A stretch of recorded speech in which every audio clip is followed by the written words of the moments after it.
Boa noite, vocês estão entrando. De antemão, quero agradecer cada um que está aqui entrando na nossa live. Hoje, numa terça-feira à noite, é muito importante ter vocês aqui. Hoje, em particular, é um dia muito especial, porque a gente vai conversar com uma mulher que é de Oiá, que é costureira de roupa de vodum e que tem um ateliê que é um ateliê lindo, que eu particularmente vejo as coisas dela sempre que posso e fico encantada.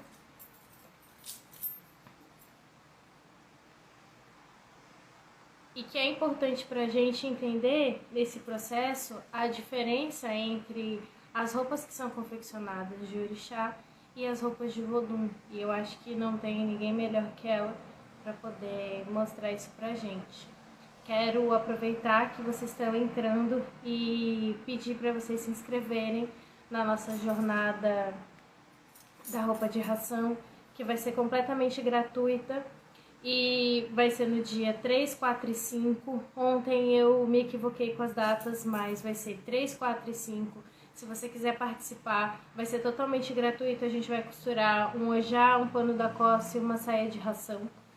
E vai ser ao vivo também, mas vai ser pelo nosso canal do YouTube. Vocês, quando se inscreverem, vão receber no e-mail de vocês a lista de materiais que vocês vão precisar para participar ao vivo junto comigo, fazendo essas peças. E é isso. Eu vou já ligar aqui para a Onara. E eu espero que hoje o Instagram ele ajude melhor a gente do que ontem. Ontem teve esses entraves.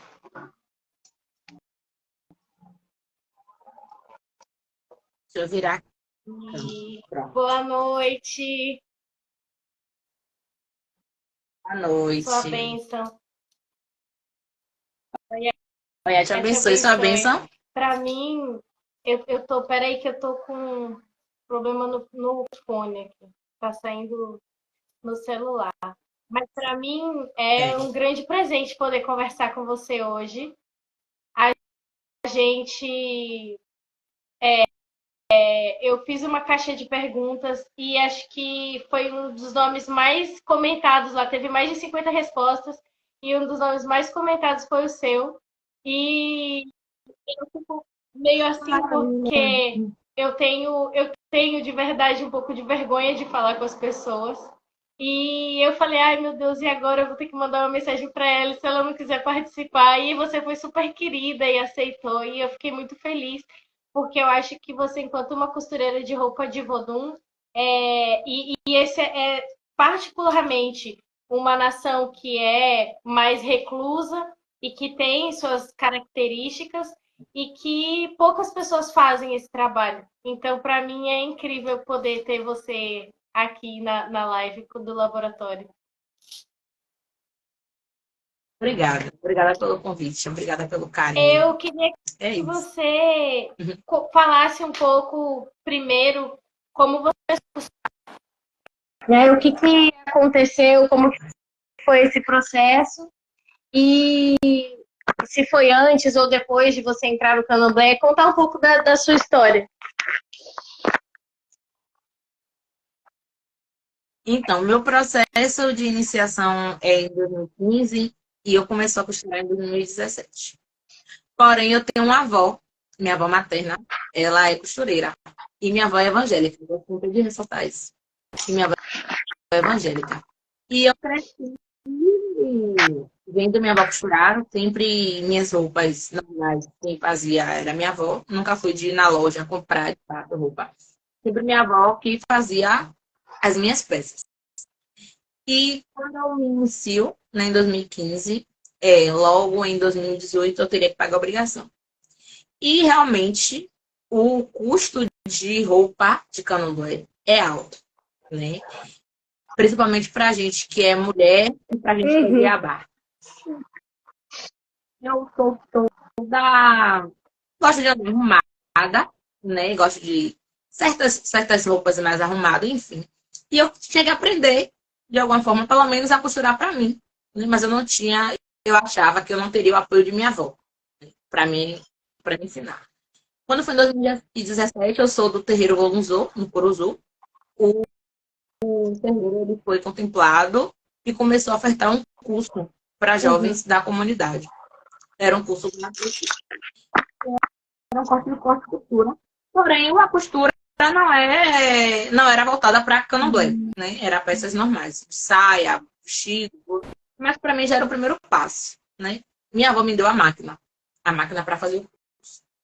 Então minha avó me deu a máquina e eu fui pro terreiro e o curso era um dia da semana e aí foi durante, eu acredito que 3 meses, se eu não me engano. E quando acabava o curso, eu tinha meu pai de santo me ensinava a fazer o camisu, que é um processo, né, fazer o camisu. E era o que eu mais tinha medo. A saia, pra mim, foi tranquilo. O resto das coisas foi tranquilo. Mas o camisu, eu tinha muita dificuldade. E a minha mãe criadeira, que a gente chama de Deré, ela recortou tudo no papel. Se minha filha, você vai recortar, seu molde é esse. E aí era aquilo ali que eu guardava, e eu fazia. E eu comecei a fazer na minha obrigação de treino. Quando acabou o curso, e eu, dedicada a costurar minha roupa da obrigação de 3 anos, eu comprei uma máquina, a que minha avó me deu. Eu vendi porque era uma máquina muito antiga, muito antiga. Eu vendi, né, fiz uma troca por outra máquina, mais atualizada, e eu consegui confeccionar minhas peças. E nisso eu estou perguntando, você tem que ser costureira. Não, gente, não quero ser costureira, não. Eu sou formada em administração. Pós-graduada em controladoria, não. E eu queria ser gestora. Eu costuro para mim. Porque aí meu pai de santo dizia: não, você estudou para trabalhar para você. Sua formação é para você. E eu não queria isso para mim, não. Não, não é isso.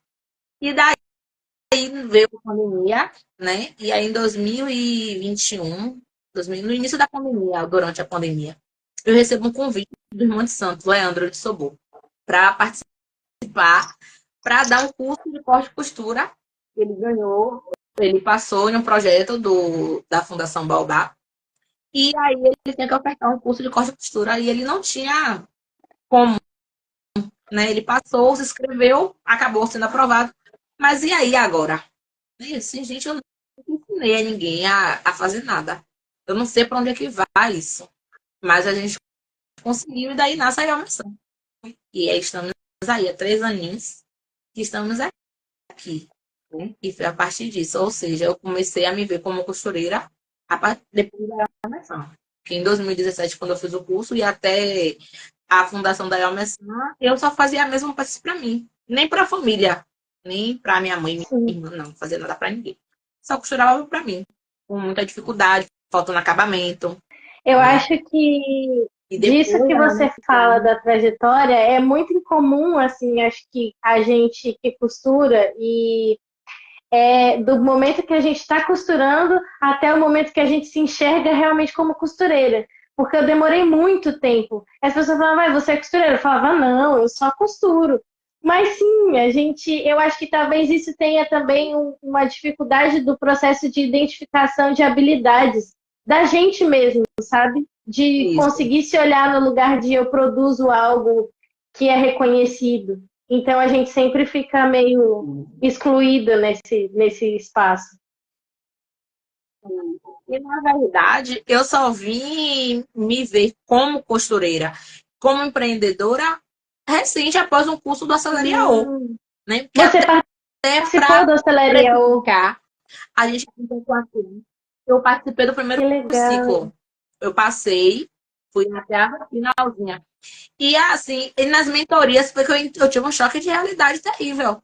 Porque até para precificar, a gente tinha aquele receio, tipo, eu sou formada, eu não posso me colocar nesse valor que eu não tenho. Uhum. A gente não se vê como algo tão Exatamente, valioso, né? Hoje eu já costumo dizer, eu não sou costureira. Aí eu digo, eu não sou costureira, eu tenho uma empresa, aí eu é uma exatamente, marca. Né? Eu já uso esse exatamente. porque a gente tem que valorizar Sim. nosso negócio, né?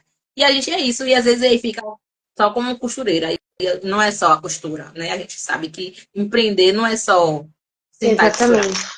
Exatamente, que são duas coisas completamente diferentes. Porque é absolutamente outra coisa você falar de negócio e você falar de costura. Porque tem a parte, principalmente para a gente que trabalha, eu pelo menos trabalho 100% online, então toda a questão de gestão de redes que acontece. Uma coisa que eu falei, o Camisu, que também é uma peça que eu apanhei muito para poder conseguir. E é algo que me ajudou. É um santo e muito maravilhoso, como os terreiros, pais e mães de santo que costuram também, mas que os sacerdotes passam esse conhecimento para frente. Inclusive, eu aprendi com o Toté a fazer equeté. Sim. Porque eu não acertava de jeito nenhum fazer queté. E aí um dia eu dou até, menina, que é isso aqui? Faz assim, assim, assim. E Adriano já tinha me dito, não, eu sei fazer, que Doté me ensinou. Aí Adriano me passou, eu fiz, só que aí um dia eu tava dando errado o meu equeté e por acaso eu encontrei com o Doté na rua. E aí falei com ele, não, você faz assim, assim, assim, e deu certo.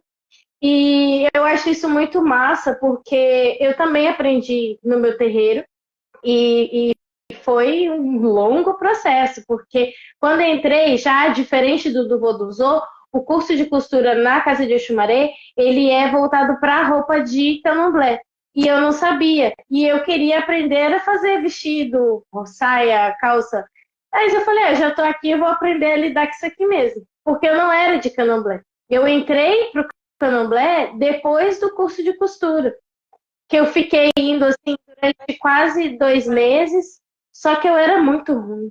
Irmã, eu era ruim demais. Eu quebrava as agulhas e aí a Eked, ela já não tinha mais. Ela já não tinha mais o que me dizer. Aí um dia ela disse assim, minha filha, eu acho melhor você procurar outra coisa, porque isso aqui não vai dar pra você.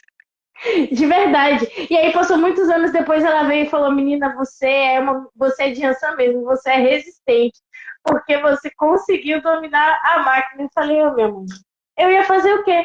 Eu só tenho duas opções e desistir para mim nunca foi uma delas. Eu sempre quis costurar. Então, esse processo de começar, eu não sei como foi para você. Você já tinha facilidade? Ou, tipo, a primeira vez que você sentou na máquina já foi? Ou você... Não. Não. Eu tive um pouco de dificuldade porque a máquina de minha avó era bem antiga. Era Aquelas uma pretas preta que... de ferro, Linda! pesadíssima. Então eu tinha muita dificuldade de aprender a costurar nela, né? E aí foi horrível. Foi horrível. Assim, para controlar o pé, né? Essa questão do controle. Eu também quebrava muita agulha, porque eu não conseguia controlar. Então a gente já vai de vez, aí pá, pá, pá, pá, pá, pá, quebrou a máquina, quebrou a agulha. Mas logo eu consegui controlar a máquina em si, o desenvolver do restante das peças foi bem tranquilo.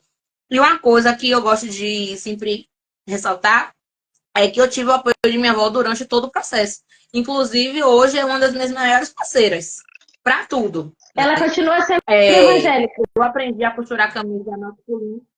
Sim, ela continua evangélica e ela me ajuda e ela entende muito de roupa de candomblé, porque ela disse que minha neta eu ganhava muito dinheiro com o pessoal de candomblé, então eu não vou fazer para você, que é minha neta, né? Então, depois a minha relação, após a minha feitura, a gente continuou com a nossa relação normal e ela fazia minhas roupas, ela nunca aceitou que outra pessoa fizesse.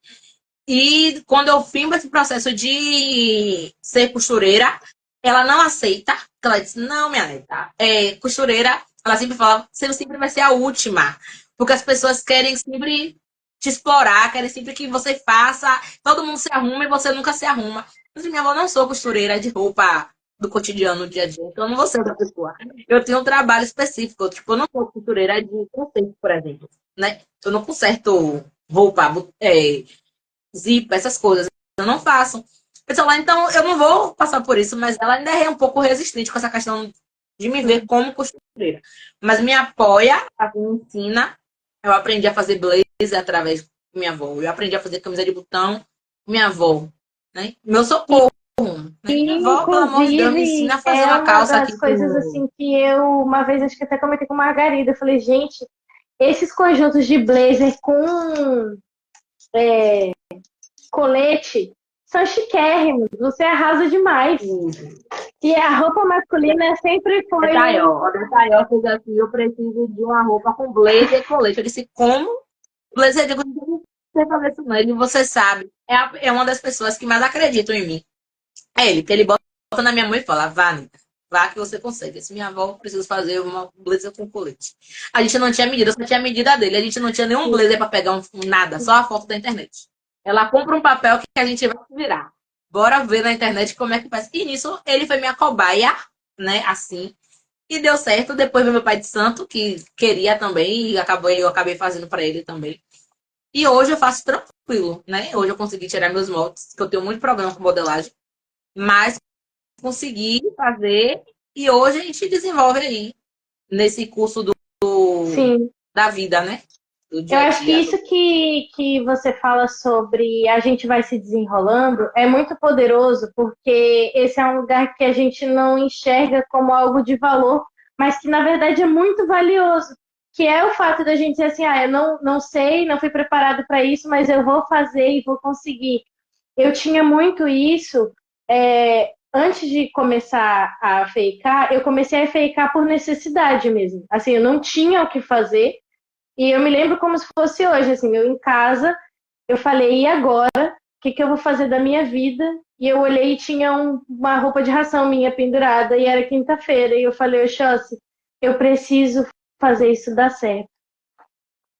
E foi muito difícil no começo, assim, mas deu muito certo, graças ao Oxóssi mesmo, que é um santo que eu sou completamente apaixonada. Mas durante esse tempo que eu tenho da FEICA, que foi em 2019, que eu decidi só empreender, existiu muito tempo que eu não me vi como uma pessoa que tinha valor, e nisso Margarida foi uma das pessoas essenciais, assim, porque ela falava, Lara, não tem como você costurar uma saia de R$ 20. Isso aqui é loucura. Eu falava, Margarida, é melhor R$ 20 aqui que eu posso ali comprar um pão e um leite do que eu botar um preço que ninguém nunca vai fazer nenhuma saia comigo, que ninguém sabe nem de onde que eu saí. Aí eu comecei nessa estratégia, mas depois eu comecei a perceber isso que você fala sobre o valor, né, daquilo que a gente faz.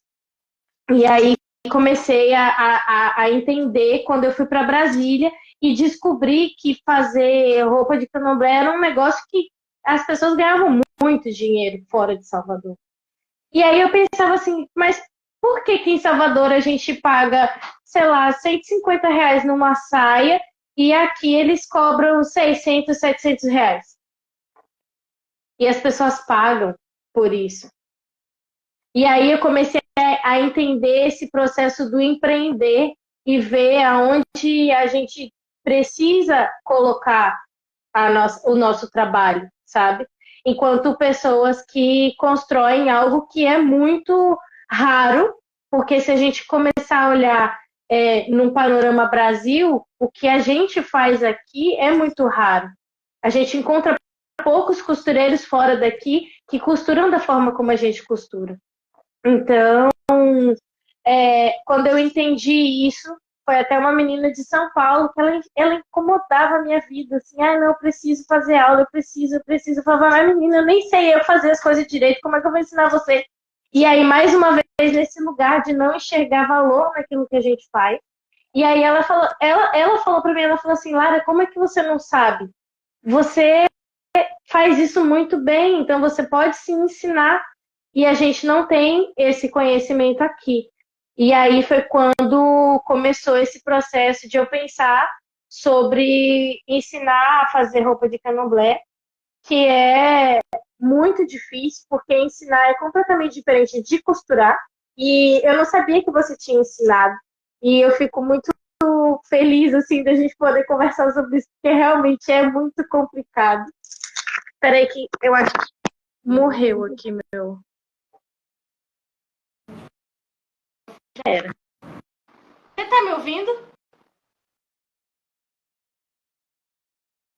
Eu que não tô ouvindo você no fone, mas a gente vai resolver. Aí, depois disso, comecei a pensar sobre o processo de ensinar. E aí eu pensava assim, cara, em Salvador, a gente tem uma série de locais que a gente consegue aprender. Mas fora daqui, as pessoas não conseguem nunca nenhum local. E aí como eu tive essa experiência, Brasília e São Paulo, eu via coisas assim que era completamente absurdas, do tipo dançar candomblé de camiseta Hering. E quando a gente fala isso, parece muito absurdo, mas é extremamente preocupante.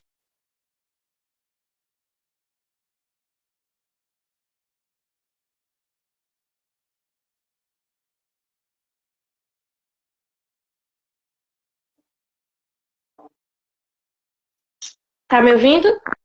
Tá, agora eu tô ouvindo você de novo. A gente perde tanto que a gente não se reconhece mais. Então, quando a gente vê na internet e tal, eu mesmo dou risada, brinco, mas chegou um momento que eu olhei e falei assim, cara, se a gente que é jovem não está se preocupando com isso, porque a roupa, aí pode dizer, a roupa é algo que não é tão é, importante. Não, a roupa é muito importante. A primeira coisa que a gente precisa se preocupar quando a gente vai para um terreiro de candomblé é com que roupa que a gente vai. Independente se é visitante, se é abian, se é feito.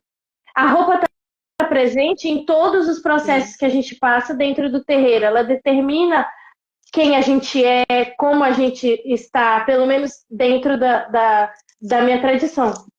Então, se a gente que é jovem não se preocupa com o que está acontecendo, enquanto profissionais desse ramo, quem que vai se preocupar? E aí eu comecei a pensar sobre isso e aí eu pensei, não, mas existem pessoas mais capacitadas do que eu para fazer isso. E aí a minha amiga pegou e falou para mim, tá, mas essas pessoas não estão fazendo isso. Elas não estão pensando sobre isso. Aí eu falei, tá. Mas aí existe aquele processo de convencimento de que você é capaz e que até hoje mesmo, há poucos dias atrás, eu estava aqui chorando e rezando e falando com o Yansan, dizendo eu não consigo, isso é demais para mim, eu não estou dando conta. E aí a gente vai juntando essas forças que é na verdade a forma como a gente aprendeu a sobreviver. Eu pelo menos venho de uma história de vida de muita escassez e eu sempre tive desde muito nova ter que aprender a sobreviver e a fazer o melhor que eu podia com aquilo. Então, entrar na universidade para mim não era uma possibilidade, mas eu fiz mil e uma coisas. Eu entrei na universidade tardiamente, mas entrei fazendo aquilo que eu queria, o curso que eu queria, do jeito que eu queria, porque eu sou teimosa. Então, e aí, uma coisa que me chama atenção nesse local é quando você fala assim, a minha avó não quer que eu seja costureira, mas eu só vou costureira, mas tem essa coisa social de que esse trabalho que a gente faz não é algo de valor. E assim, você fala assim, eu sou formada, eu sou pós-graduada, sabe? Então, isso é muito poderoso, mas para pessoas mais antigas, entender que esse local da universidade, às vezes, não é o local tão perfeito como é vendido para a gente no começo, né? E que aquilo que a gente faz tem sim poder. Eu, recentemente, assim, a minha mãe já me perguntou: você nunca vai ter um emprego? Eu falei assim, gente, eu não tenho mais nem o que falar. Depois disso aí, cancela. Ela não, porque você podia ter estudado uma coisa melhor para você fazer algo melhor. Eu falei, mas eu sou muito feliz fazendo o que eu faço.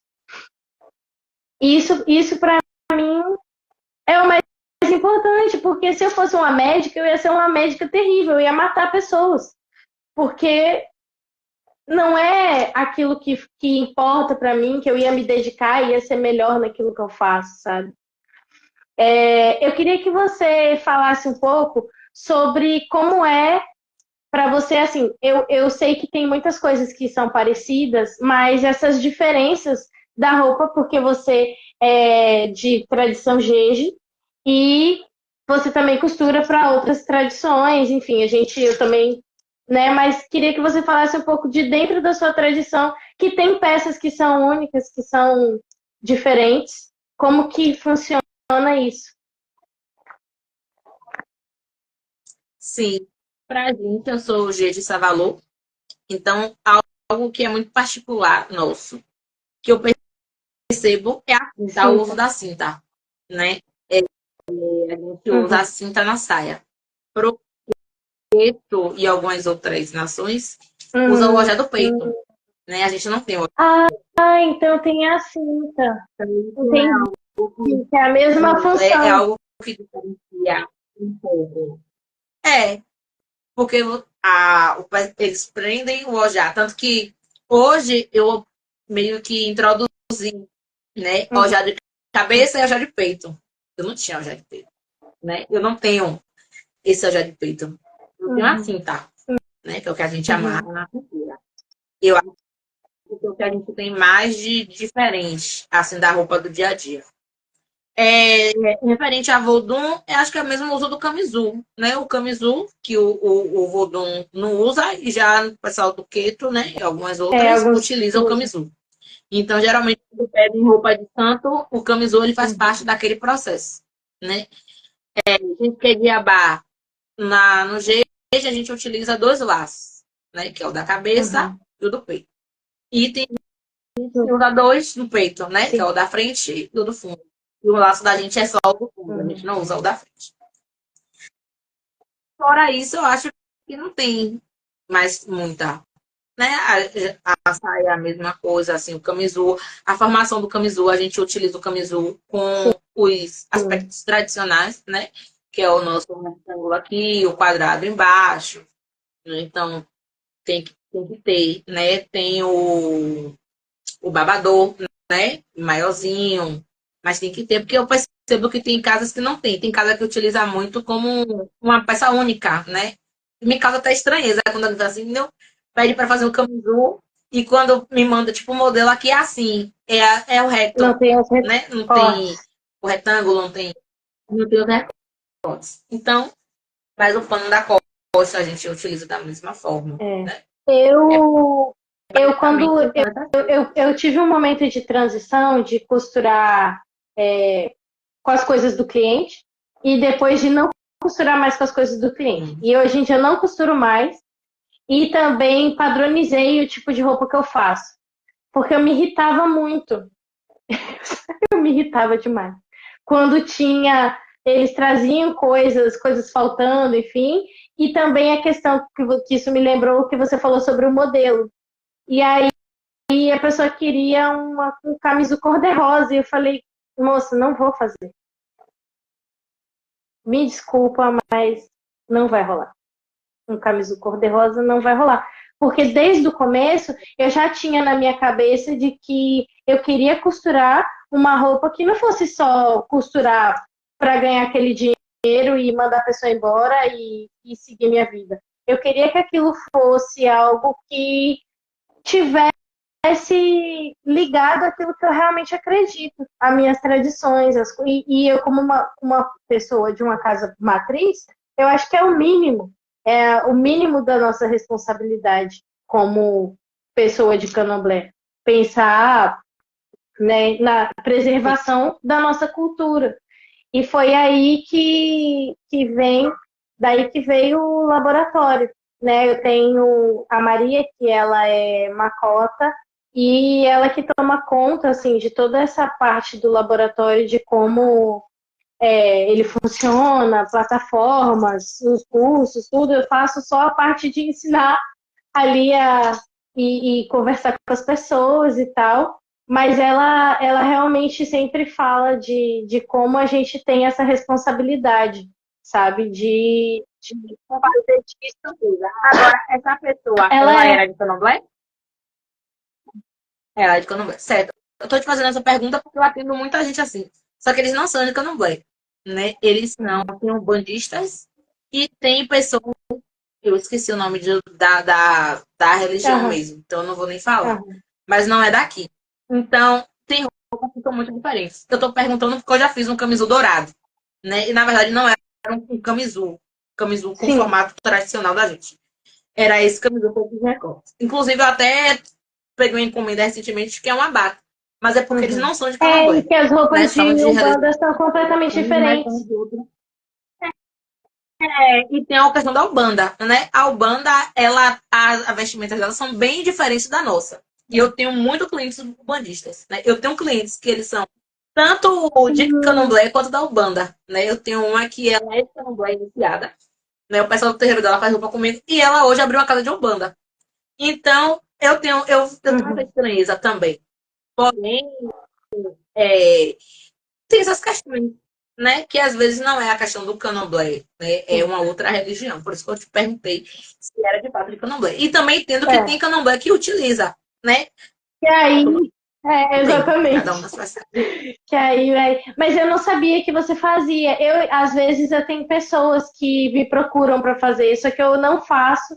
Não é nem por nada, é porque eu realmente não sei fazer roupa de Umbanda. Então, por exemplo, às vezes eu acabo mandando para outras pessoas, mas aí já vou indicar você que eu não sabia que você fazia.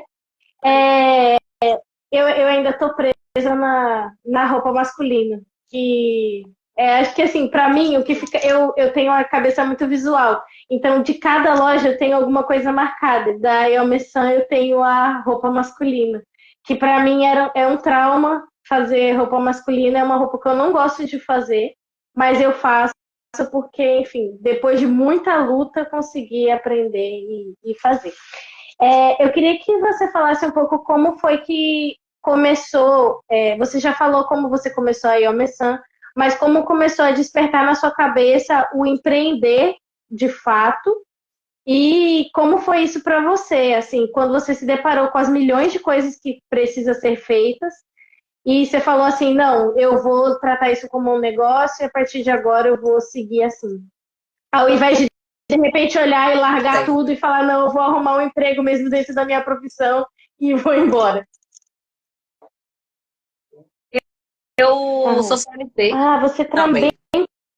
Enquanto também trabalho. Hoje eu tô afastada do trabalho, mas você eu também sou é CLT. babado. E quando eu comecei com a IO, eu acho que foi 2021. Acho que foi 2021. Foi 2021, foi 2022. Estava durante a pandemia. E o problema principal era dinheiro. Dinheiro porque eu morava de aluguel. Era eu, minha mãe, minha irmã, né? E minha mãe ficou desempregada, minha irmã tinha um escritório que ela estava entregando o escritório por conta da pandemia, né? Na Avenida 7, o centro estava todo fechado, ela não tinha cliente. Eu estava com aquele dinheiro, e agora? Agora eu preciso de uma luz. Um certo dia, eu peguei todas as minhas roupas, tudo que eu tinha feito, eu botei isso na cama e tirei fotos horrorosas. Inclusive essas fotos. Ainda tá até no meu perfil, né? Tirei foto de tudo e comecei a postar. Minha mãe, Aline, ela tem Sim, uma ótica das rainhas. Minha filha, você precisa aprender, precisa ser costureira. E a gente estava nesse processo da conversa. Eu acho que, através dessa pressão dela, eu disse: bora tirar foto, bora postar. Ela, não, bora. E aí eu botei lá Nara Paixão. Peguei no Canvas uma foto de uma máquina, botei meu nome e eu disse: é isso aqui, bora. Comecei a postar, eu posso. Ela fez uma live nesse dia e falou sobre o meu projeto. Onara Paixão, não tinha nome, não tinha nada. Eu disse, isso não tinha cliente, não tinha nada, e eu postando. Aí veio a Leandro. Minha irmã que postou, foi um chamado, que não sei o quê, bora se juntar, bora fazer o projeto do Código da Corte Costura. Como, Leandro? Eu não sei. Bora lá. A gente precisa de um nome. Eu não tenho nome. Não tenho nada. Só tenho fotos aí, não tenho nada.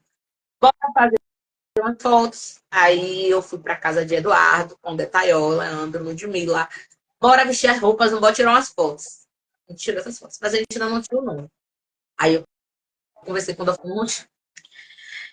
Aí eu preciso de um nome, me ajude com um nome. Mas eu sempre tive muita ligação com a AIO, sempre gostei de AIO. Né? Eu nunca quis ser mãe, né?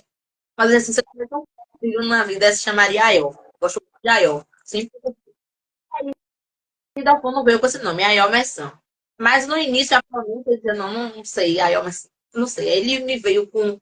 Ele fez um texto sobre a tradução do nome, explicando da ligação, da felicidade, da alegria que Oiá estava trazendo para minha vida.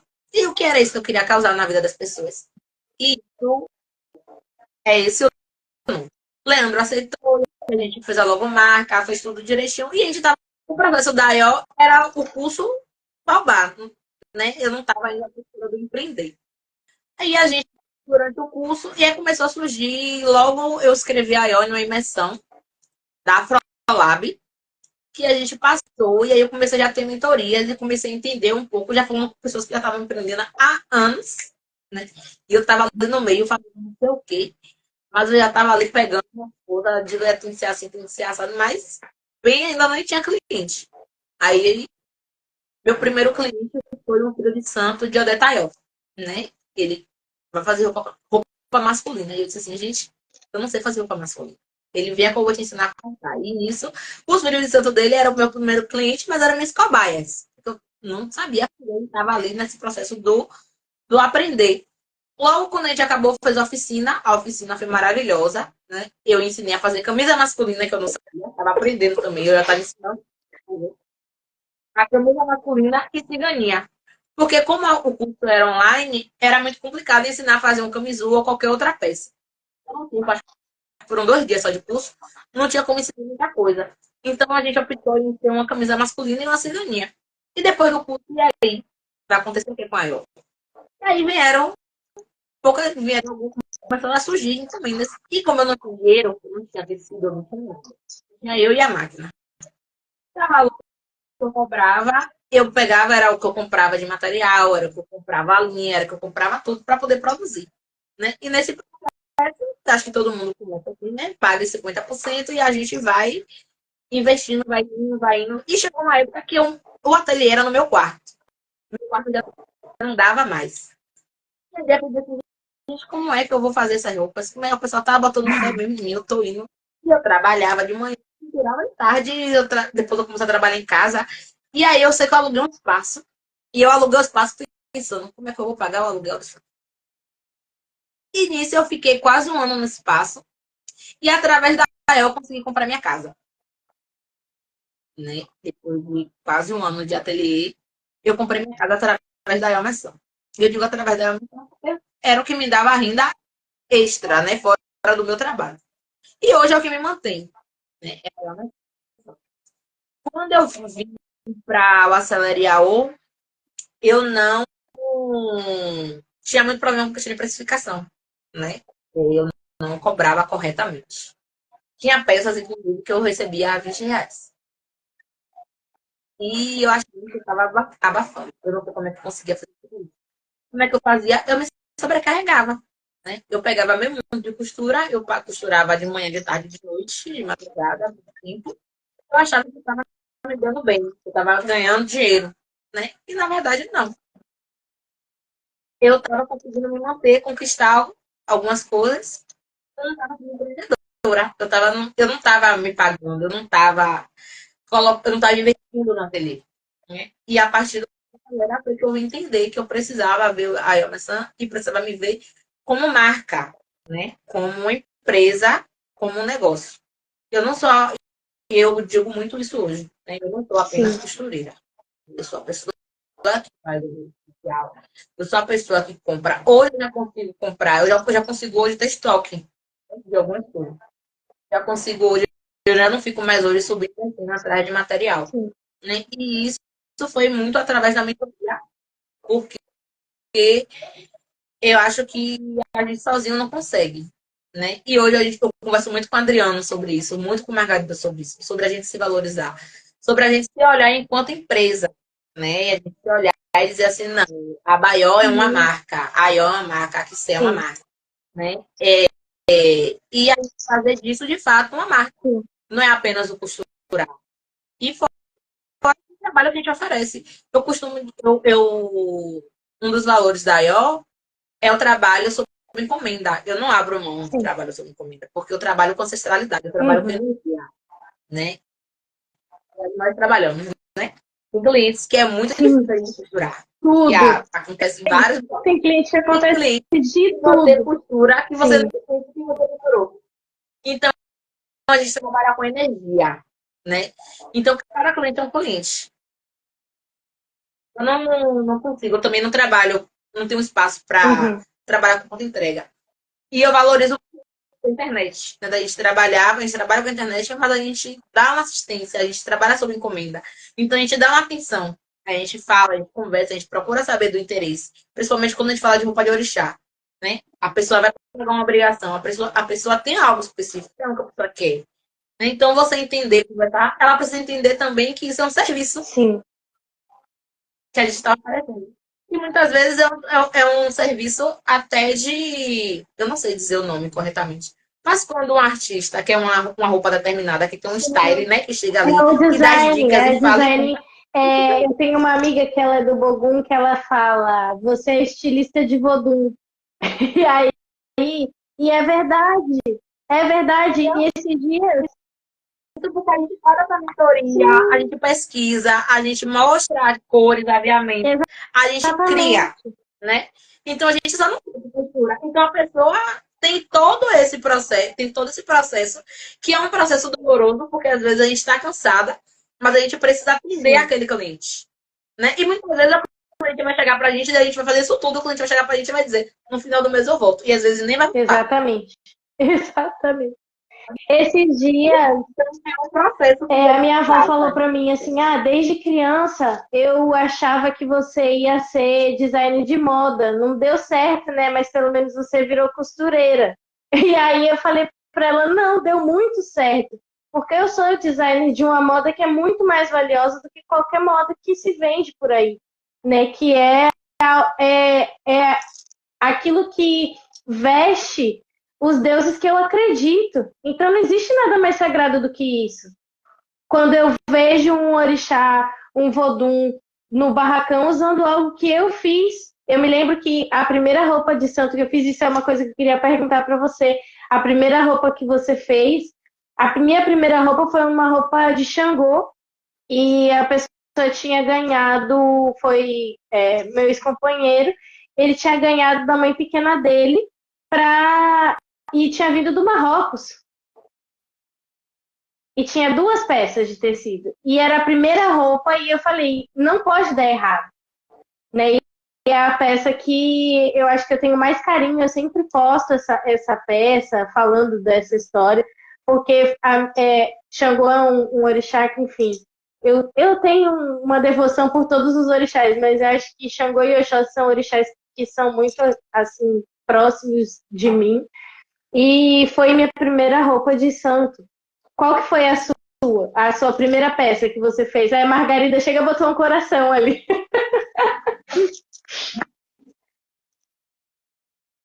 A primeira peça que eu fiz.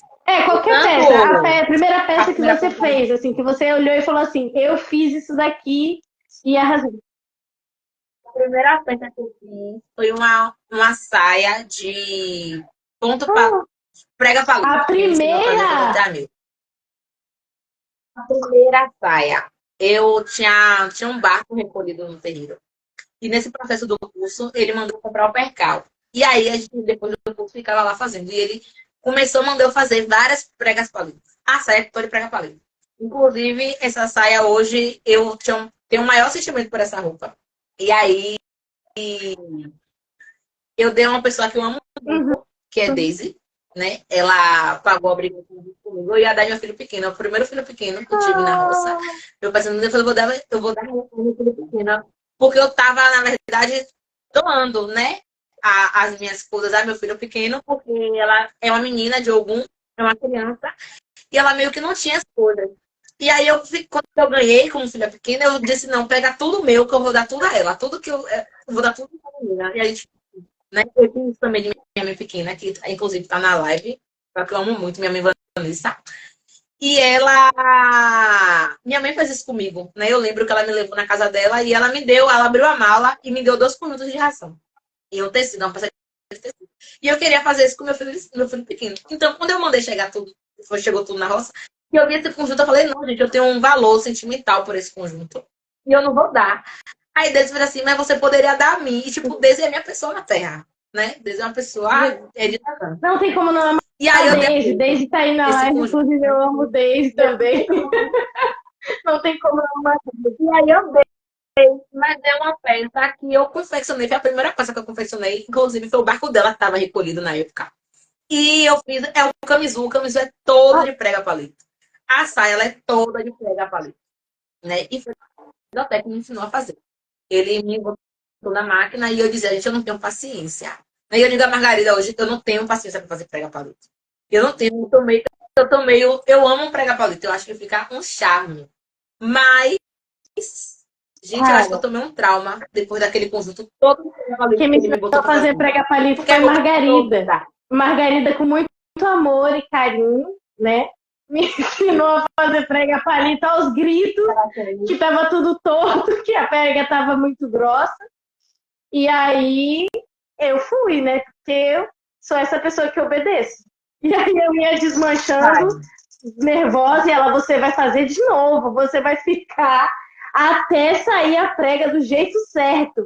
E eu, tá bom. E ali a gente ia a madrugada toda até fazer. Ainda bem que a gente tem Ainda Margarida bem na que a nossa gente tem vida, né? Margarida na nossa vida. Essa é a verdade. A Margarida foi uma a primeira, né, que a gente entrevistou do laboratório, que foi uma pessoa que eu falei assim, não, quando Maria falou assim, a gente precisa fazer lives, porque o objetivo dessas lives é que as pessoas conheçam a nossa história. E aí, que não tem, a gente não tem lugar nenhum, sabe? Então, já que é um projeto em que existe um pensamento de expansão, aqui a gente atinge praticamente pessoas do Brasil inteiro que não sabem quem é a Yomi Santos, não sabem quem é a Onara e que a sua história, que é tão valiosa, não está gravada em nenhum lugar.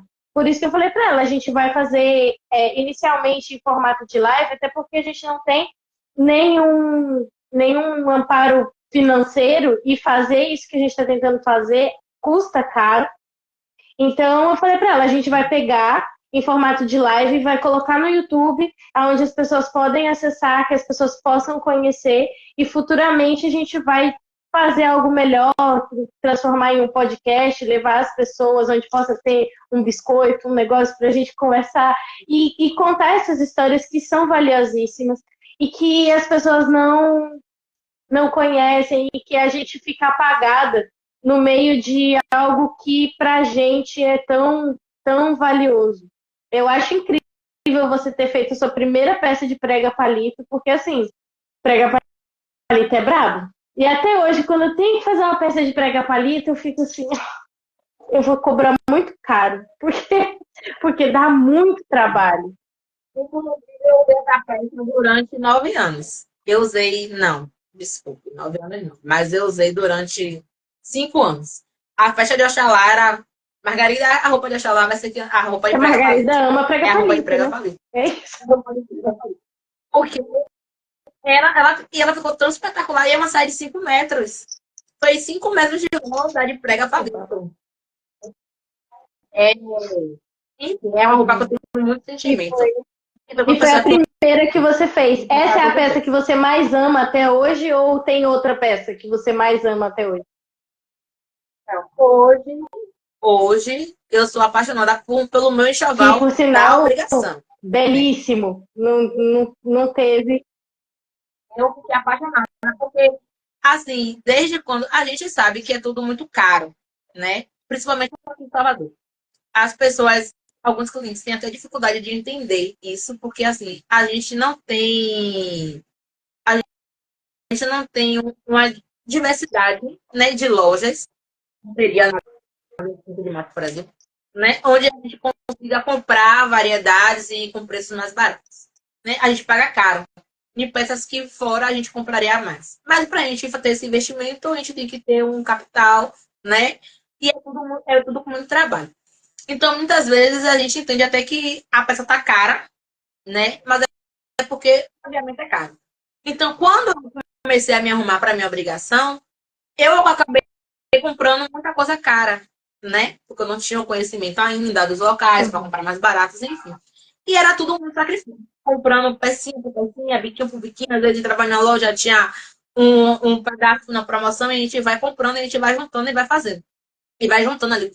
Quando eu comecei a montar, que eu vi a quantidade de coisa que eu tinha comprado, e eu dizia assim, gente, tava com margarida. Margarida, a gente vai fazer essas peças todas aqui. Tem tudo isso aqui, a gente vai fazer como. Então, eu peguei muito sentimento, mas não pela peça em si, mas pelo trabalho, né? Pela conquista, né? Pelo tempo de estar fazendo, de estar comprando. É o trabalho da gente, é o dinheiro, é o sol, né? Enfim. Então, eu tenho muito sentimento pelas minhas coisas que eu produzi na minha obrigação. Mas por conta de como foi. Né? Mas tem peças, por exemplo, eu fiz agora uma roupa de Oxum, toda de entre meio, né? Ele é um homem, né? Eu nunca tinha costurado um bombacho de aviamento. E foi um desafio, né? Ele me pediu muita coisa, tipo, ele queria pano da costa, ele não queria banter. E ele queria um pano da costa curto, né? Enfim, ele veio me dando vários detalhes. E eu fui a obrigação dele do mundo e eu fiquei emocionada quando eu vi o Oxum. Porque ela estava perfeita. E eu fiquei assim, eu fiz essa roupa. Então, eu amo tudo que eu faço pela entrega que a gente tem. Eu acho que a gente se entrega muito, né? Então, é muito difícil uma coisa que a gente não... Enfim, é muita a confiança, né, que as pessoas têm no nosso trabalho. Hoje eu atendo muita gente de fora de Salvador. Inclusive, apareceu até uma na live, que ela apareceu, ela foi minha cliente logo no início. Trancoso. E eu disse assim, meu Deus, essa menina vai fazer a roupa dela comigo. Logo no início. E é uma das minhas costureiras que me indica, né, muito, e que ela tá comigo até hoje, É isso, né? quando a gente Tamires. vai Até se hoje, ela tá acostuma, né, comigo. com o nosso trabalho e fica ali. Tem gente que, às vezes eu tenho pessoas mesmo que eu falo assim, gente, não tenho como fazer isso aqui agora, não, mas eu vou esperar até você conseguir fazer e vou fazer com você.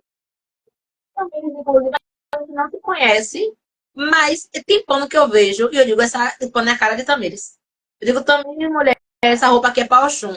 Eu nem conheço É, Oxum. é, Mas aí, dela, tudo que ela me fala durante o processo todo, já costurando para ela, sim, eu meio que já a conheço, gente vai né? pegando Então, meio que já aquele conheço. cliente gosta disso, esse cliente gosta daquilo. É, quando você fala das suas coisas e tal, dá para perceber que você é muito vaidosa na forma como você se veste e tudo no candomblé. A gente não tem uma amizade muito próxima, inclusive isso é um erro, porque eu admiro muito você, acho você muito bonita, sempre no Obrigada. candomblé, sempre impecável, e eu sou uma negação, né? Eu sou péssima, assim. Esses dias até fui buscar um negócio de margarida, eu falei pra ela, me arruma essa saia aqui pra dançar candomblé em junho. E ela, Lara, isso já tá ruim, né? Já tem que ter que dar uma trocada nessa saia, porque todo mundo vai na casa de Chumaré sabe que a saia é minha, que você tá usando com a minha saia. Eu não tenho muita roupa, assim. Quando eu comecei, eu imaginava que eu ia ter um closet de roupa de candomblé, mas a verdade é que eu tenho pouquíssima roupa. E eu quase não faço também, porque eu passo mais tempo costurando para as outras pessoas do que para mim.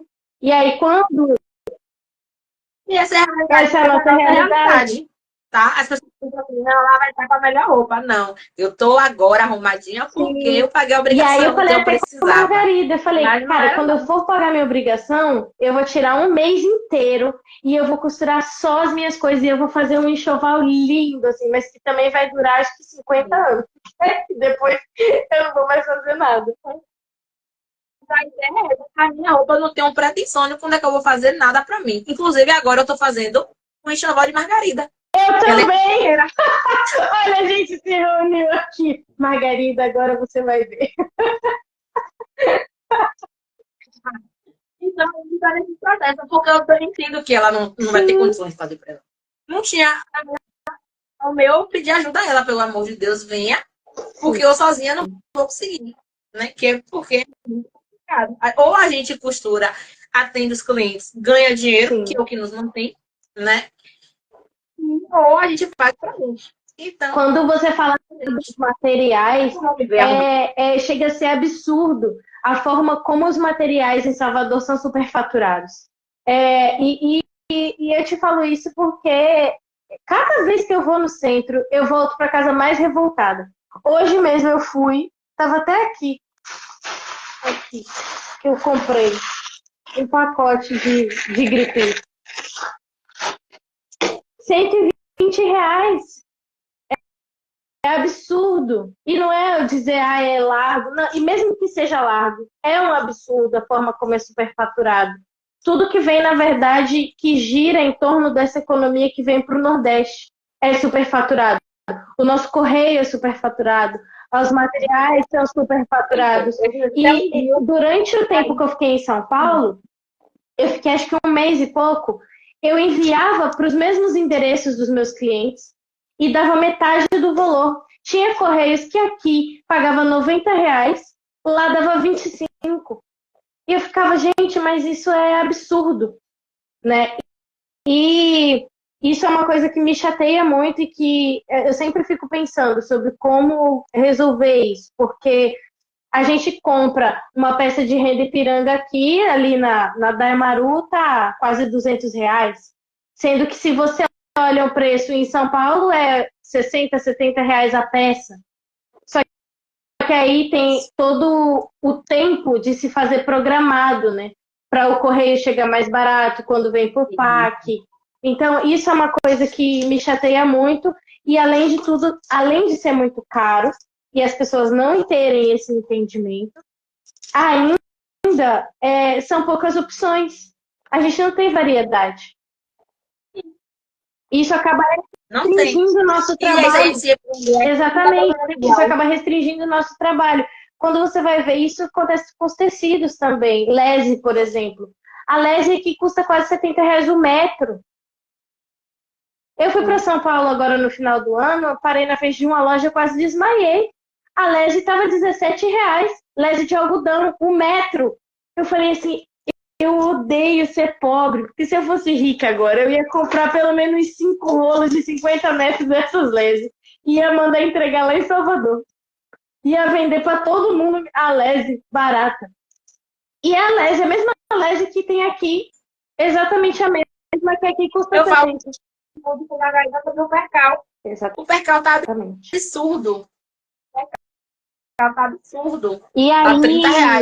As pessoas querem que a gente entregue uma roupa toda de entremeio por R$ 500. E às vezes R$ 500 não paga nem os materiais que a gente comprou para fazer a roupa toda. E aí acaba sucateando o nosso trabalho e não é assim que tem que ser. Por isso que uma das coisas assim que eu penso muito dentro do laboratório é justamente para a gente, como aqui, as pessoas que estão aqui são pessoas que se interessam por esse tema e que são de Candomblé, para que elas tenham a noção de que isso não faz parte do tipo de economia que nós, enquanto pessoas de Candomblé, temos que praticar. Que essa é uma economia que está lá fora, que vem das indústrias, que vem da Europa, que vem de locais que costuram peças de 30 centavos e mulheres que perdem a vida numa máquina de costura, com doença, com várias coisas, ganhando uma miséria. Exatamente. E a gente não está fazendo isso. A gente não está aqui para isso. Então, a pessoa que consome, sendo de Candomblé, ela tem que saber que ela tem a obrigação de valorizar o que a gente faz. Justamente. Inclusive, eu tive até uma conversa, né, com uma cliente recente, porque ela falou sobre a etiqueta, né? Ela me perguntou por que eu botava etiqueta nas minhas peças. E aí eu expliquei para ela, né, que eu não era costureira, né? Eu era uma marca. Como todas as outras marcas, a gente precisa identificar o nosso produto. E a etiqueta é o que identifica o nosso produto, né? Tem marcas que utilizam de mão de obra escrava, né? E as pessoas compram apenas pelo nome da etiqueta. Exatamente. Né? Pelo nome que às vezes utiliza a camisa toda é o nome da marca. E as pessoas compram aquilo, né? Às vezes não comprar nem o produto em si, o modelo da camisa, comprou o nome. E eu quero chegar a esse nível de um dia poder até produzir um camisul aí Messan, o povo vai comprar aí Messan. Porque é isso que a gente vende. É a nossa marca, é o nosso trabalho, é a qualidade. Então, eu quando boto uma etiqueta na minha peça, eu estou autenticando o meu trabalho. Eu ainda trabalho com produtos clientes, né? Com o material do cliente. Quando o cliente me traz o material, eu não uso etiqueta, né? Porque eu faço um serviço, que é o da costura. Quando eu produzo e eu faço todo esse atendimento que a gente faz, que a gente dá, né? E quando eu produzo as peças, porque é uma parte de criação que a gente tem, né? Sentar, principalmente quando a gente trabalha com aviamento, né? Para não ficar todo mundo igual. Eu atendi um terreiro que eu fiz 4 saias de um terreiro. Ou seja, eu tive que 4 saias de um terreiro em uma semana. Eu não tinha nem como solicitar material. Eu tinha que utilizar aquilo que eu tinha para ficar diferente, né? Porque eu não podia botar os tecidos diferentes, mas eu fazer todas as barras iguais. E isso é um trabalho, né? Então, eu tenho que autenticar. Eu acho que a gente tem que autenticar nosso trabalho. Tem que valorizar, tem que dizer. Eu tenho que olhar para uma peça. Eu acho que hoje a gente já tem essa identidade. Por mais que a gente produza todo mundo de candomblé, mas cada uma conseguiu criar essa identidade. Muita gente brinca com Adriano. Vocês são. A gente tem um grupo, inclusive. Baió é o que ser. As pessoas falam assim, vocês não são concorrentes? Não, gente. Quem olha para as peças da XC sabe que é da XC. Quem olha para as peças da Baió sabe que é da Baió. E quem olha para as peças da Baió sabe que é da Baió. Porque cada um conseguiu trazer sua identidade. Eu sou apaixonada pela roupa masculina de Adriano. Por mim, ele assumia esse mercado. Roupa masculina Adriano. Porque a forma que ele está trazendo o viés, eu sou apaixonada por viés. E eu digo a ele, toma isso para você, bota esse viés como a marca da XC. Eu amo trabalhar com entremeio. Né? Eu gosto, eu acho que fica bonito. Enfim, eu gosto desse trabalho. Então é isso. Eu acho que a Bael trabalha muito bem com a cianinha. Eu amo a cianinha de margarida. Entende? Então, cada uma traz a sua personalidade na sua marca e todo mundo trabalha de fato com a mesma coisa. Eu falo muito isso com os meus alunos, tem muitos dos meus alunos que estão aqui na live, porque no processo do curso, o curso ele é todo gravado, né? Que foi uma loucura, assim, gravar foi um caos. Mas a gente gravou ele todo, do básico ao avançado, tem todas as peças ali, desde a roupa de ração, a roupa de entremeio, como usar, emendar os entremeios, como emendar as ceninhas, tem um módulo só de técnica. Enfim, eu fui tentando desenhar o mais explicativo possível, mas aí a gente fez um negócio que era os primeiros alunos que entrassem para o Costura Ancestral, eles iam ter uma mentoria por 6 meses de empreendedorismo. E nas nossas primeiras aulas, a primeira coisa que eu falo para eles é: a gente não é concorrente. Cada um de nós tem um espaço, porque cada um de nós tem uma assinatura diferente. E nós estamos em locais diferentes. Então, obviamente que eu acho que se a gente juntasse tudo, e isso é uma coisa que quem fala é a Tamara, da Alfabemin, que é uma pessoa que eu tenho muito carinho também, porque Tamara sempre foi muito querida e tem um trabalho muito bonito, sempre foi uma pessoa muito correria, e eu admiro muito isso. Ela sempre fala, Lara, se juntasse todas nós, a gente não atende a demanda, porque é muita demanda. Todo dia tem gente entrando pro candomblé, todo dia tem gente tomando obrigação, todo dia tem gente precisando de roupa. Então, por que a gente cria essa coisa de rivalidade, que é uma coisa que vem de um mercado que não é nosso? Isso é de um mercado branco, europeu, que traz essa coisa da competição, da rivalidade, do capitalismo. A gente não faz esse tipo de trabalho, apesar de a gente estar inserido numa sociedade que vive esse tipo de mercado. O mercado que a gente constrói é uma outra economia. que gira dentro de uma outra lógica, né? E que enquanto pessoas de candomblé, às vezes a gente pensa, muita gente não tem acesso a fazer esse link justamente pela falta de educação, de oportunidades que não são oferecidas. Mas a gente que tem isso, tem que o tempo todo reforçar para as pessoas, a gente não está concorrendo. A gente está se ajudando, a gente está criando uma economia circular, a gente está fazendo com que isso se distribua entre outras pessoas. Não adianta só eu ficar milionária e fazer da minha loja uma loja incrível, maravilhosa, e pensando religiosamente o quanto os orixás iam se orgulhar de mim fazendo isso sozinho, sabe? De algo que não é construído sozinho, porque nada que a gente constrói na Terra, a gente constrói sozinho.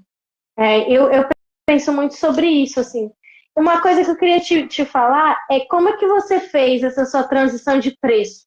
Tipo, de tô cobrando muito barato e de repente não, vou me valorizar, e porque as pessoas, elas falam, né? Elas chegam para você e dizem, você tá pensando que você é quem? Porque já fizeram isso comigo, não sei se fizeram com você, e eu falei, eu tô pensando que eu sou eu, Lara de Ançã, e eu cobro pelo meu camisu o preço que eu quiser. Que eu não sou obrigada a cobrar o que você quer. Uma vez a Adriana me mandou uma mensagem e falou, a mulher veio falar comigo e disse que você cobrou R$ 600 no camisu. Eu falei, ela errou, o que eu cobrei foi 900. A gente deu risada. E aí, é isso, né? Não tive problema, não, sendo sincera, né? Eu sou muito fria e objetiva, né? Quando eu entendi que o meu problema era esse, possa ser que eu não atenda hoje vários clientes, mas pelo menos os que eu tenho, vai, eu vou ser Sim. correta comigo, né? Eu vou pagar o meu trabalho, eu vou pagar a minha empresa, eu vou pagar tudo que tem que ser pago, né? E vou atender ao cliente justo pelo que ele pagou, né? Então, não tive, né? O que eu mais, assim, por exemplo, eu cobrava antigamente em um conjunto de ração feminino R$ 200, sendo que o tecido aqui eu pagava 150, 5 metros. Ou seja, eu tinha R$ 50 para me pagar, para pagar todos os custos fixos, né? De embalagem e tudo isso. O transporte que eu ia na rua comprar, o bico que eu ia comprar na barra, porque 150 era só o percal. O que me sobrava disso tudo era R$ 20. E se sobrasse, porque Eu, quando a quando gente começa a fazer as contas certinho, de que a gente usa luz, de que a gente usa ainda. isso. Então, quando no Acelera, quando eu fiz esse cálculo, eu disse assim, não é possível. O que você está recebendo aí é mais ou menos R$ 20. Eu disse, não. E eu estava achando que eu estava abafando.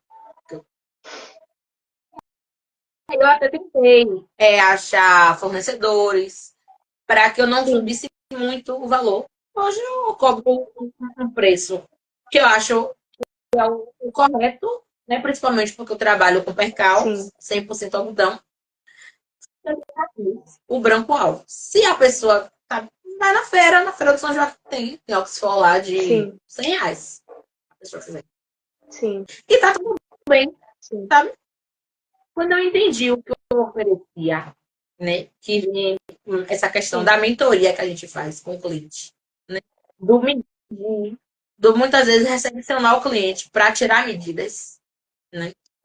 Eu hoje não faço mais isso, mas eu já fui muito até o cliente para tirar medida. Hoje eu não faço mais. Mas eu já fiz.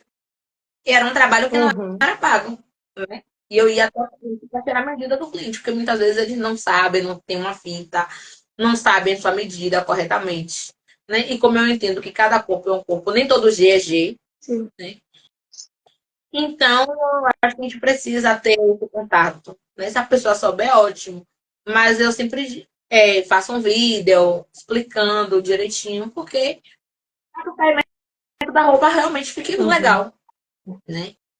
E É um trabalho que a galera não entende que, assim, além do seu tempo de ir lá, tirar a medida do cliente, ainda tem o transporte que você gasta, né? Eu tinha uma cliente que ela sempre pedia roupa e ela falava, você vai vir trazer e tal, e eu ia. Aí um dia eu parei e pensei assim, eu gasto quase R$ 50 para ir lá e voltar para casa. E aí no fim eu ganho 100, mas 50 sempre fica no transporte. Aí depois eu peguei e falei para ela, olha, não vai dar para eu sempre levar a roupa para você. Porque ainda tem acho que essa coisa a pessoa é fulano de tal do candomblé X, que tem 1 milhão de anos dinossáuricos e que, infelizmente, eu não vou poder te dar um atendimento diferente porque você é X pessoa. Eu acho que na minha cabeça ainda tinha muito isso de pensar, eu tenho que ir lá levar, porque como que eu vou dizer para ela que eu não vou levar? Dizendo, né? Abrindo a boca e falando, olha, se você quiser que eu leve, você vai ter que pagar. Exatamente. E eu acho muito bem, tá? Se eu tenho cliente que eu vou, né? Eu tenho clientes assim, né? Que são antigas, não sei quantos mil anos tanto, mas o terreiro, não, eu quero que você venha aqui hoje, ainda faz assim. Eu quero que você venha aqui hoje, tirar uma medida de um filho de santo meu que vai viajar e precisa que você faça a roupa dele hoje. Pra logo. Ah, mãe, o Uber é R$ 60. Não, pode vir. Tá. Se eu tiver realmente com tempo, né? Porque eu tenho outro cliente que precisa do meu atendimento. Eu fiz um acordo de entregar, tenho um prazo para entregar. Então eu vou assim até a pessoa e dou esse atendimento, mas a pessoa pagando, né? Porque está pagando o mínimo, que é o meu transporte. Não está pagando nem o tempo do meu trabalho que eu não tô fazendo no ateliê, né? Eu estou fazendo fora. Então nem tem esse custo, né? E lá eu citei, né? Adriano, Margarida, mas eu não falei de você, né? Eu admiro muito o seu trabalho. A gente difunde, né, esse contato. E mesmo tendo vários amigos em comuns, né? E a gente já se encontrou algumas vezes, mas a gente nunca parou para ter uma troca de fato, né? De conversar, ou enfim. Mas eu também acompanho o seu trabalho já antes até de costurar, né? Acho que eu comecei em 19. Eu comecei a costurar tem 10 anos, tem quantos anos? A gente está em 2020, em 2014 eu comecei, mas empreender mesmo eu comecei em 2019. E eu admiro muito o seu trabalho, principalmente com essa questão dos aviamentos, né? Me chamou muita atenção. Eu até acredito que aqui em Salvador, acho que você foi uma das primeiras que começou a produzir com aviamento, né? Eu estava até com isso para poder te falar. Que é algo que eu poderia ter tido essa troca, né? Mas acho que como a gente nunca teve tão próximo e tem essa questão da barreira da rivalidade, né? Que fica imposto, a gente nunca teve, né? Nunca soube que lá falou nada de nada. Nunca teve nada. Então, assim, poderia ter tido essa troca, mas acabou que eu tive outras pessoas, né? Tive Margarida, tive Adriana, a gente teve outras conversas. A gente conseguiu, e eu digo por questão mesmo de falar de valor, de dizer, pô, aqui em Salvador você consegue aonde um valor melhor, e essa troca a gente nunca teve. Então a gente trabalhar com essa questão dos aviamentos, né? Que eu acho maravilhosas. Sou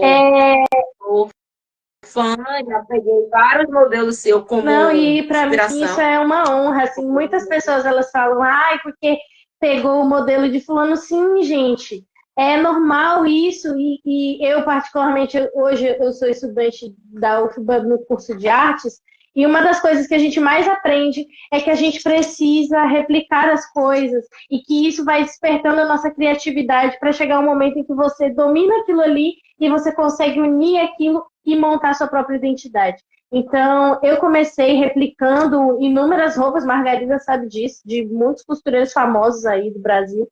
Inclusive de um que eu vou entrevistar quinta-feira, que eu tô assim... Sabe quando você tá, tipo, em choque? Porque é uma pessoa que foi a pessoa que me despertou pra roupa toda de aviamento. e que eu vou ter o prazer de conversar com ele e eu nem sei o que eu vou falar ainda. Eu tô assim, desacreditada. Mas uma coisa que eu acho, isso Margarida e Adriano também podem confirmar para você, é que apesar de eu ser assim muito espontânea, eu também sou muito bicho do mato. E eu tenho muita vergonha de falar com as pessoas. De primeira. Depois que eu pego a intimidade, agora se encontrar você na rua, eu já saio gritando atrás de você, Nara, Nara. Mas se eu não tenho isso, eu fico muito. E Adriano mesmo, uma vez, depois que a gente pegou a amizade uma vez, que foi que ele olhou pra mim e fez assim: Você tem um perfume? Nunca tinha falado com o Adriano, mas eu via ele em todos os lugares. Aí eu falei: Tem. Aí eu dei o perfume a ele, ele passou o perfume, me devolveu o perfume e foi embora.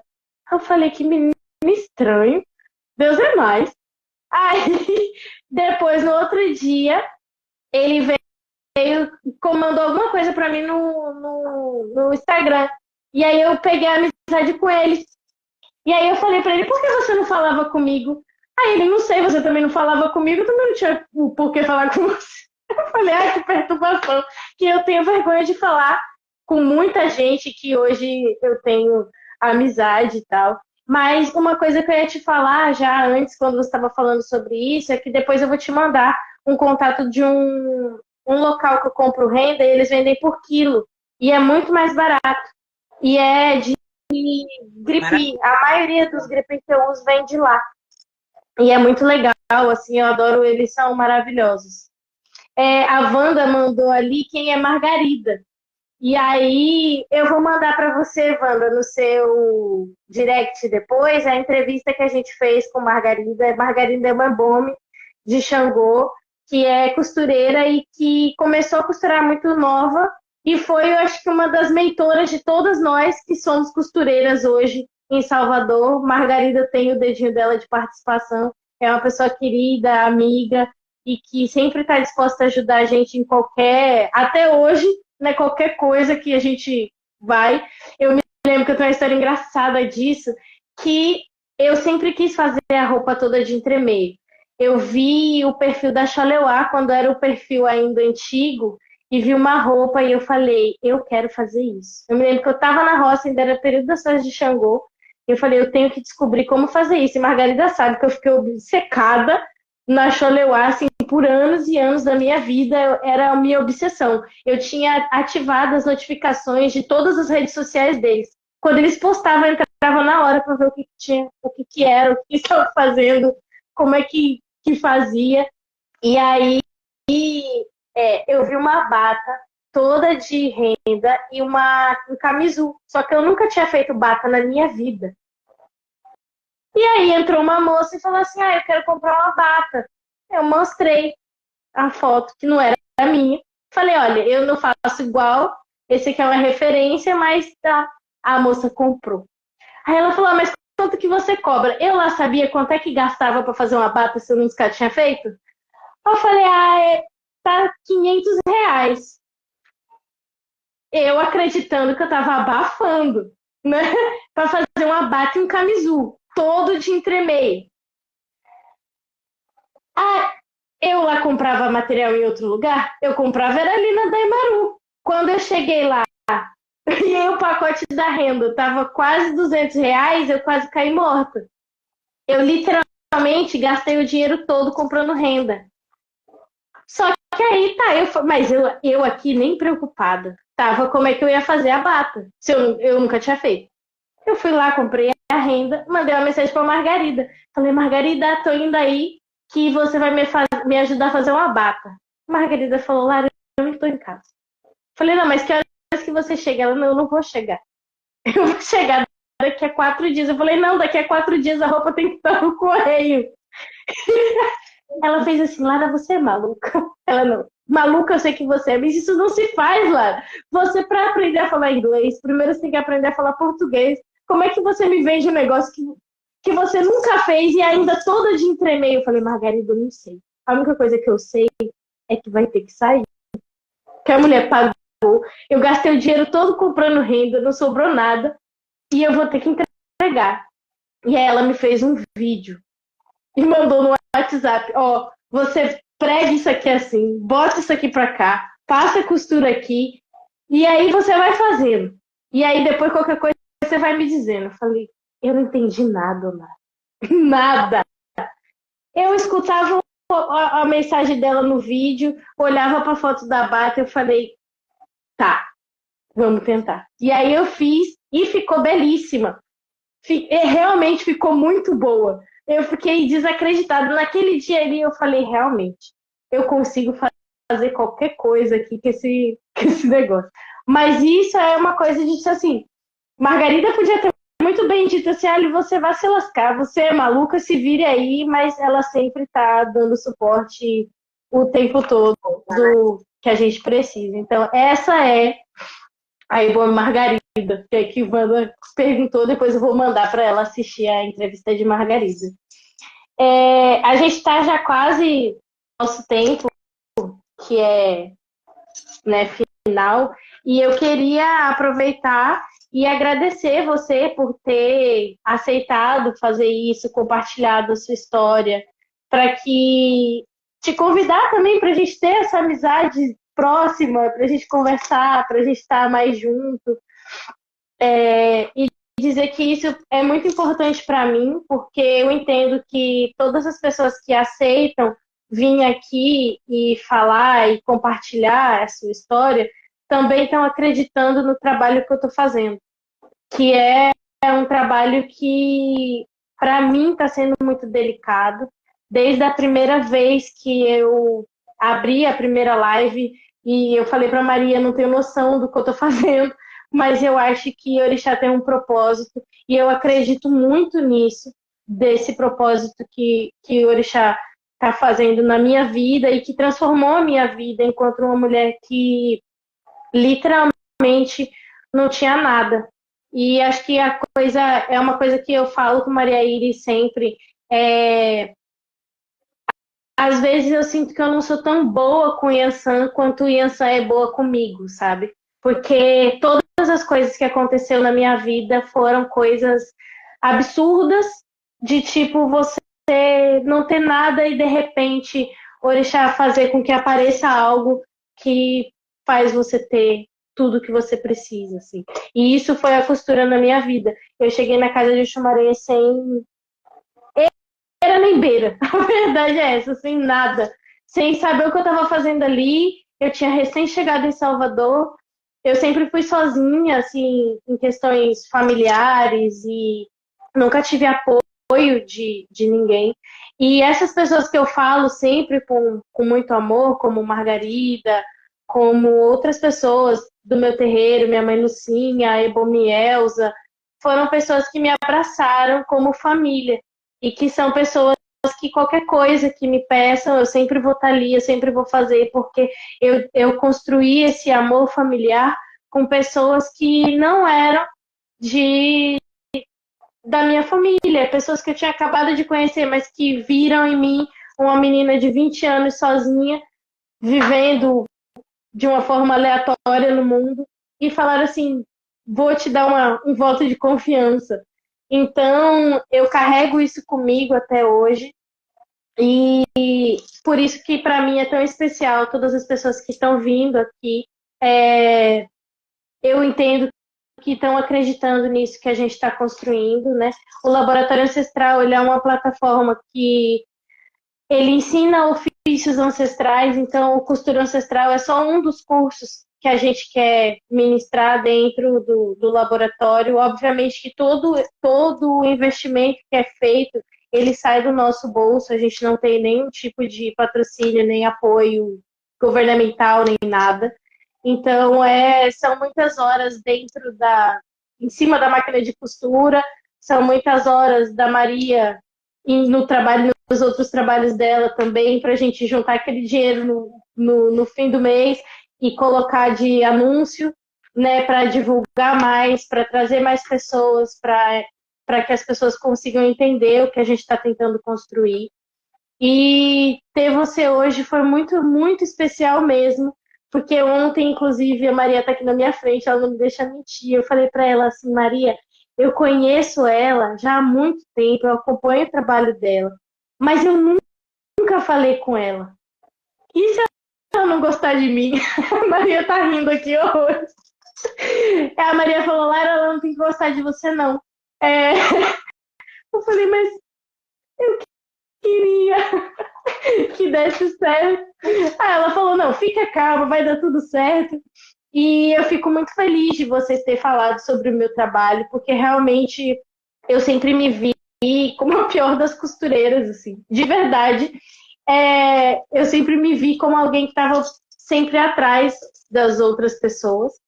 E quando as pessoas reconhecem meu trabalho, eu fico muito, muito, muito feliz mesmo. Muito obrigada. E espero que a gente possa ter outras oportunidades de trocar e de conversar. E qualquer coisa que você precisar, tipo de qualquer coisa mesmo, de fornecedor, de história, de qualquer coisa, você pode contar comigo, né? E eu quero também poder contar com você sempre que precisar. Obrigada. Muito obrigada por essa troca, né? Por essa oportunidade também. De fato, eu acho que a gente precisava disso, né? Enfim, olhar, já saber de qualquer coisa, né? E a gente não sabe de nada. Eu sou super fã desse projeto seu, né? Eu sempre tive tempo, vontade de Sim. ensinar mulheres pretas de Candomblé, né? A costurar, porque de fato é uma renda, né? Eu não, hoje eu estou afastada do CLT, mas eu vivo, me mantenho e conquisto minhas coisas através da Elmerson. E isso é grandioso. Eu também fico assim, às vezes, parada no tempo, pensando o quanto o Voodoo é maravilhoso comigo. E, por, e peço até perdão por ter resistido tanto, porque o Gun já tinha me dito que eu não ia trabalhar para ninguém, mas eu Sim. queria ser gestora. E depois da IOL, minha vida mudou completamente. E eu sou muito do que eu sou hoje. Hoje eu me vejo como empreendedora, eu aceito a IOL na minha vida. E agradeço pelo laboratório, eu sei que vai formar muitas outras pessoas. Né? Não vai só nem a IOL, nem a XE, nem. Eu sei que a gente vai Sim. ter muitas outras. Né? E é isso que eu quero. Eu quero, assim, como a gente tem várias lojas de roupa do dia a dia, a gente tem várias lojas de roupa de Candomblé, várias marcas, várias pessoas, que a gente consiga levar isso mesmo para o mundo, né? As pessoas falam assim, quando eu participei desses, dessas mentorias, o que é que você quer? Eu disse, gente, eu não quero ir para São Paulo para a profissão.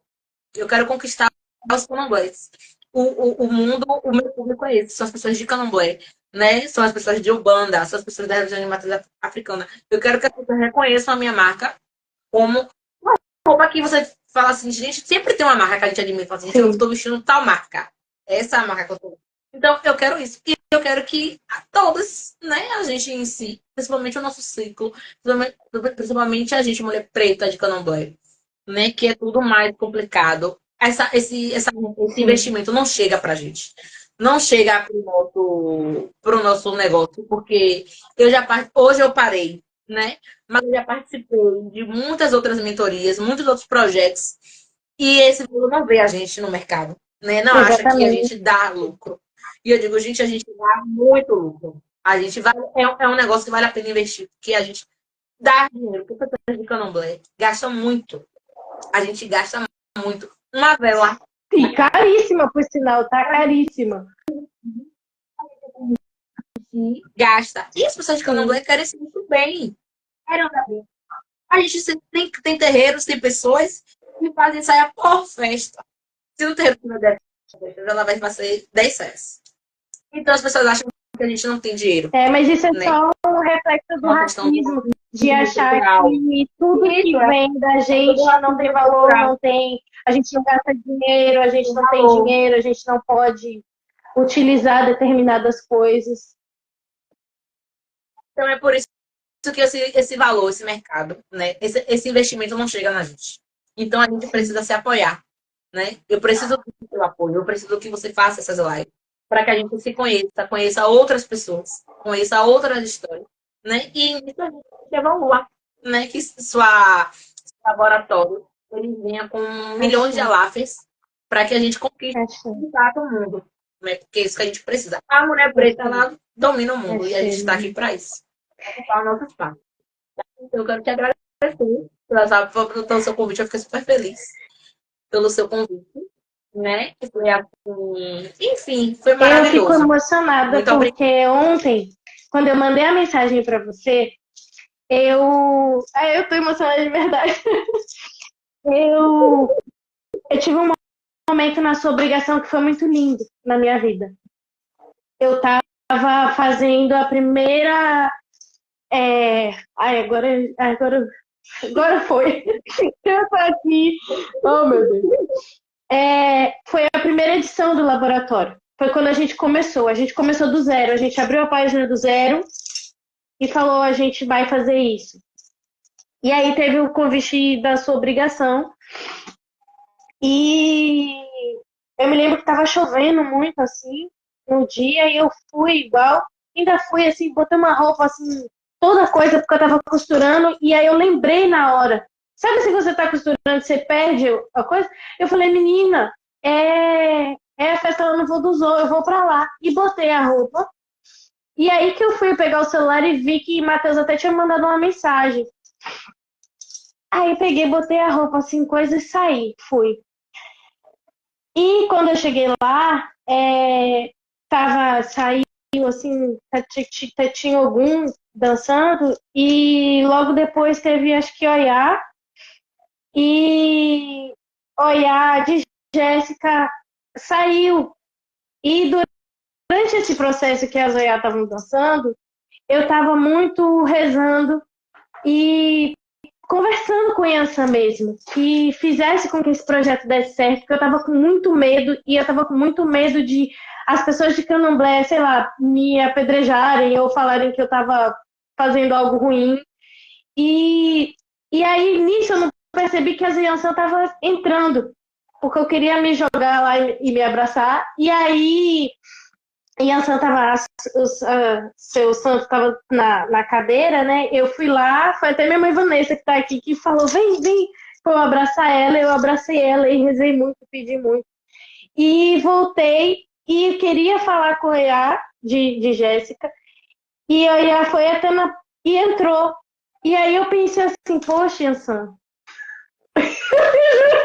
Eu olhei e falei assim: poxa. E Yansan voltou. Passou pela porta de novo, eu fiquei desacreditada. E ela entrou no barracão e me abraçou. Ela veio direto em mim, assim, e me abraçou. E me deu essa pulseira aqui. E ontem, eu tô te contando isso porque ontem, na hora que eu mandei a mensagem para você, eu peguei essa pulseira e eu rezei e eu pedi a Yansan que você aceitasse o convite e que fosse maravilhoso. E aí, quando você mandou assim, não, claro e tal, eu fiquei muito feliz, assim. E o que eu tenho para dizer é realmente só agradecer e dizer que no futuro, meu desejo é que a gente possa ter uma sede e, claro que isso a gente está falando de muito futuro, né? Mas a gente possa ter uma sede onde a gente possa ensinar presencialmente, né? E que todas essas pessoas que participaram possam ser professores nesse curso que seja permanente, que não seja como é nos terreiros que infelizmente a gente sabe que demandam de patrocínio governamental e que o governo não está nem aí para a gente e que paga uma mixaria para aquele professor estar ali ensinando e que os terreiros não conseguem subsidiar muitas vezes o curso por muito tempo. Então, que o laboratório, enquanto empresa privada, que é o que eu falei para Maria até logo no começo, a gente não consegue fazer algo que não seja privado. Então, a gente vai ter que fazer isso acontecer e tirar isso do nosso bolso e crescer enquanto empresa mesmo. Porque se a gente quer construir algo grande, a gente tem que usar isso de frente, né? E aí, o nosso objetivo é realmente ter uma sede, além de trabalhar com o público online e podendo passar todos esses conhecimentos, que a gente tenha uma sede em Salvador, onde as pessoas possam tomar esse curso regularmente, né? E que isso gere renda para quem está ensinando, para a gente que está produzindo, para as pessoas que estão aprendendo, porque um dos principais objetivos do laboratório é formar empreendedores, é conseguir com que as pessoas transformem a vida delas através da nossa cultura, daquilo que a gente faz, daquilo que a gente acredita, que às vezes só falta um empurrãozinho. Eu tenho mesmo uma aluna que ela falou para mim, ela falou, você é a única pessoa que fala que eu vou conseguir. Eu falei, e você vai, porque você tem que acreditar que aquilo vai dar certo, né? E quando a gente, às vezes, não... Mesmo quando, às vezes, a gente não acredita, o orixá sempre dá um jeito de dizer, eu tô aqui acreditando e vai dar certo. Então, nosso horário deu aqui, Maria já tá...